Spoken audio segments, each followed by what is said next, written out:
All right, we are jumping into 2.3 in logic. So we are in section 3 of our 7 sections that we're going to be looking at in this chapter. What we're doing today is kind of putting all the work from sections 1 and 2 into having kind of a purpose, if that makes sense. So 1 and 2 were really vocabulary based. We were mostly focused on like learning all these new terms and conjunctions and disjunctions and conditional statements and biconditional statements. Pardon my dog. And so what we're going to do today is actually look at, okay, why did we do all of that? What's the purpose, right? What's the purpose of 1 and 2? And what's really the purpose of this logic section? And that is being able to construct what's called a truth table. And so today what we're going to see is interpreting and applying negations, conjunctions, and disjunctions. We're going to be able to construct truth tables using those, and we're going to be able to construct truth tables for compound statements.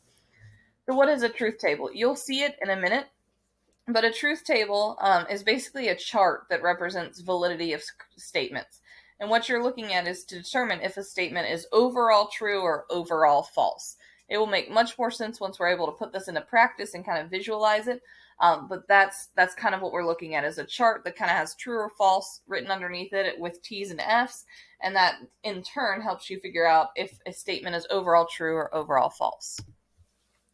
So for each logical statement, determine the truth value of its negation. So for number 1, we have 3 plus 5 equals 8. So the negation would be 3 plus 5 does not equal 8. Okay. And so with that negation, this would be a false statement. Okay. Because we know that 3 plus 5 does equal 8. For number 2, we have all horses are Mustangs. So we have that all there. Remember going back to, I believe that was in 2.1, the negation of that would be that some horses are Mustangs. Or some horses are not Mustangs, sorry. And that would be a true statement. Some horses aren't Mustangs. That's a true statement. And then 3, we want to have the opposite of R. So we have New Delhi is not the capital of India. So if we do not R, which is what we're doing, right, then they negate each other. So we have New Delhi is the capital of India. Gus, stop. Sorry, y'all. All right, and that is a true statement. So here you have a couple of other examples that you can try on your own, very similar to what we just looked at. And so I will put these answers in the annotated notes. Feel free to pause the video if you want to just try it based off the last slide, but very similar to what we just did.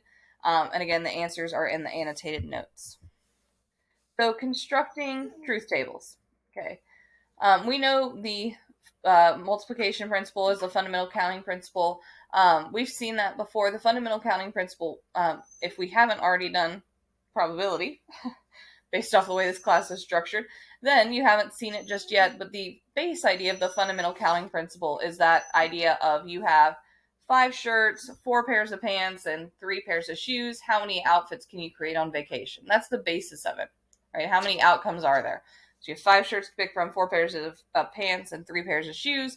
So 5 times 4 times 3. The same idea comes to truth tables. That's the reason that I mentioned it. And so you can see here there's a tree diagram. So you have what if P is true? Okay, if P is true, then Q, which is our second statement, could be true. It could also be false. If P is false, okay, then Q could also still be true, and Q could also be false. So all of our possible outcomes we see here. We see if it could be true to true, false to false, or true to false, false to true, false to false, okay? This is how every truth table gets set up from the start. So every setup, Gus, please stop. I promise he's fine. Don't call the ASPCA on me.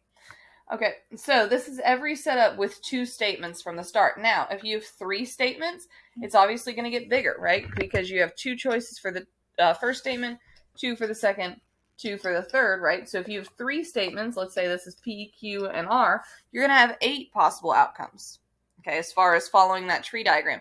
If you have 4 statements, let's throw S in there, okay, then you're going to end up with 16 possibilities for the way this is set up. But the basis for 2 statements is always that P goes true, true, false, false, and then Q alternates true, false, true, false.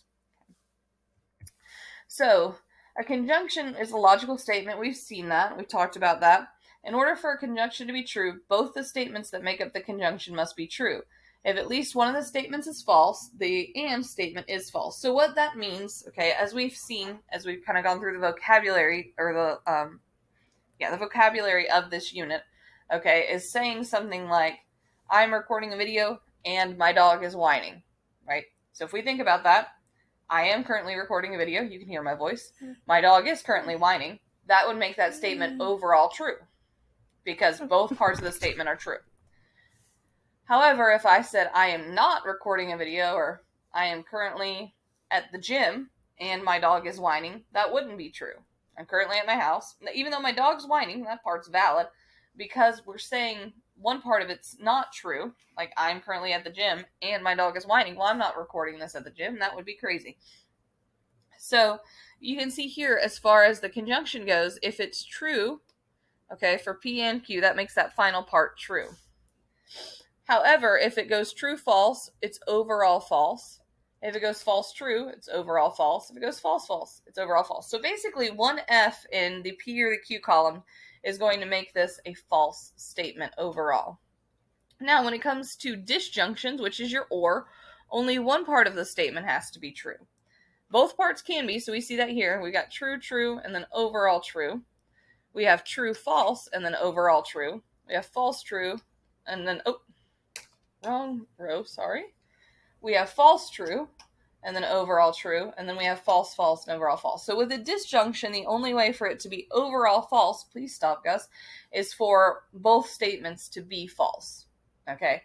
And so that could be something like, I am at the gym, or I am at Ingles, right? Neither of those are true. I'm currently recording a video, as you can hear. So when we start constructing truth tables for compound statements, what we have to take into account is kind of what the statement says. So this is looking at analyzing all possible P or not Q. Okay, so we start off you always start with these, as we saw in that beginning slide. Okay, you're always going to start with P and Q if that's what's in the problem. If it's P, Q, and R, you're always going to start with P, Q, and R. Then what we look at, because this statement is P or not Q, we're going to add in this not Q column, right? So once that's added in, the Q column, which is not part of the question, you want to kind of ignore it, okay? I know I'm scribbling it out. But once that happens, okay, really now we're looking at P or not Q. So again, this is an or, okay? So that just means one has to have an F, or it has to have a T. Sorry.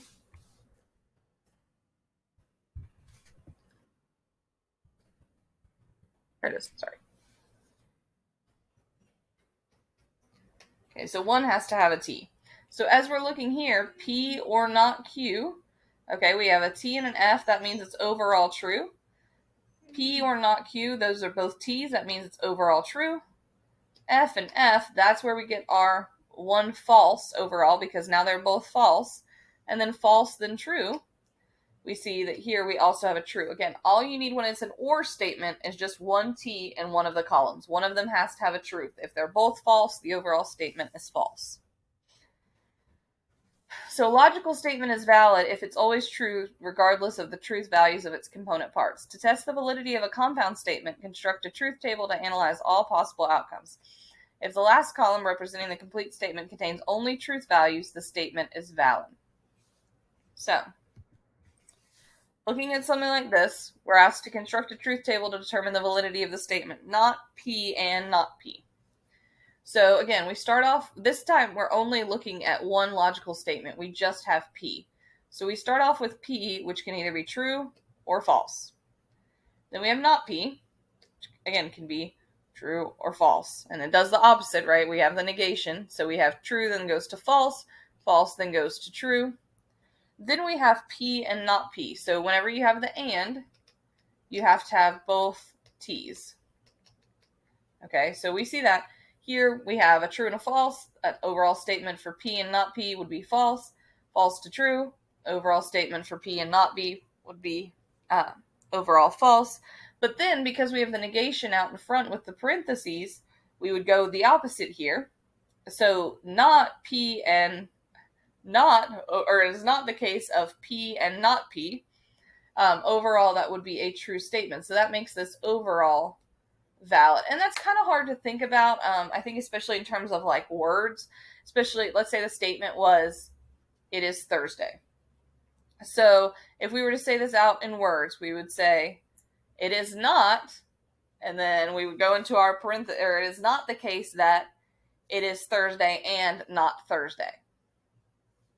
Right? Like that's a weird thing to say out loud in words, but it is not the case that it is Thursday and not Thursday.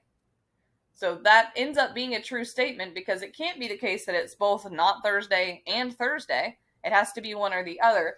And so kind of thinking about examples to say them out in words is also a great way to look at this. So this is kind of our basis of truth tables. We're going to see this a lot more as we work through the rest of chapter 2, but I will see you for section 2.4.